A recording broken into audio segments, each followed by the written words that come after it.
Russia's Ministry of Defense posts threatening videos of daily war games as tensions escalate on the Ukraine border. From live-fire exercises to destroy convoys of a simulated enemy, to Russian naval ships firing in the Baltic Sea.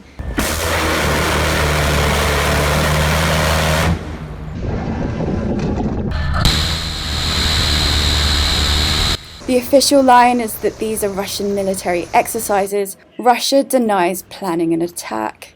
A build-up of tens of thousands of Russian troops on Ukraine's borders tells a different story. Joe Biden has warned there is a distinct possibility Russia might invade Ukraine next month. The US president made the comments in a telephone conversation with Ukrainian President Volodymyr Zelensky. During their talk, President Biden reaffirmed the readiness of the United States, along with its allies and partners, to respond decisively if Russia further invades Ukraine. Russia, meanwhile, says it sees little ground for optimism in resolving the crisis after the US rejected their main demands on Thursday.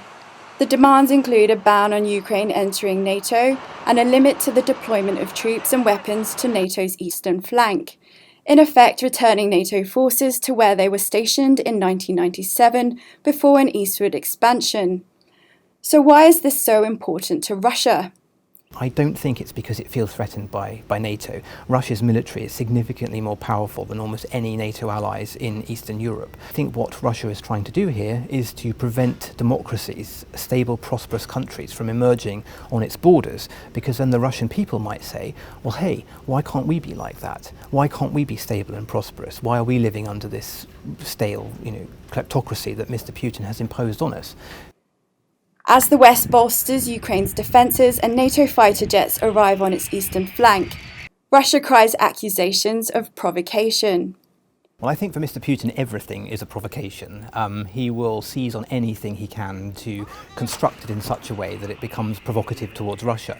But we need to put this back into perspective. Now, what has happened over the last 7 years? Well, Russia has invaded Ukraine.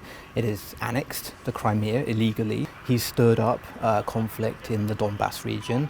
He's mobilized his forces. He's threatened Ukraine. He's made a number of bellicose noises. He's undertaken nerve agent attacks on UK soil. So, it really is quite something for him to call anything provocative, given what Russia, under his leadership, has been doing over the last, if not 7, even 10 or 15 years. On Friday, the UK government continues to urge Vladimir Putin to back down as the US threatens to shut down Nord Stream 2. The Americans made clear yesterday that the Nord Stream 2 pipe would not happen if they invade. In the United Kingdom, we're doing everything we can to support the Ukrainians, including supplying military equipment that would help them, and training as well that goes with that would help them prevent Russian tanks from entering Ukrainian territory. So I think we are urging Russia to get to the table, to discuss issues that are relevant and to de-escalate this situation, which will ultimately, de-escalation is clearly in the interests of all concerned. It is not too late to de-escalate, and that is what now needs to happen. Efforts to defuse the crisis diplomatically continue as the US calls for a UN Security Council meeting on Monday in crisis efforts to avert bloodshed. Valerie Brown, The Sun.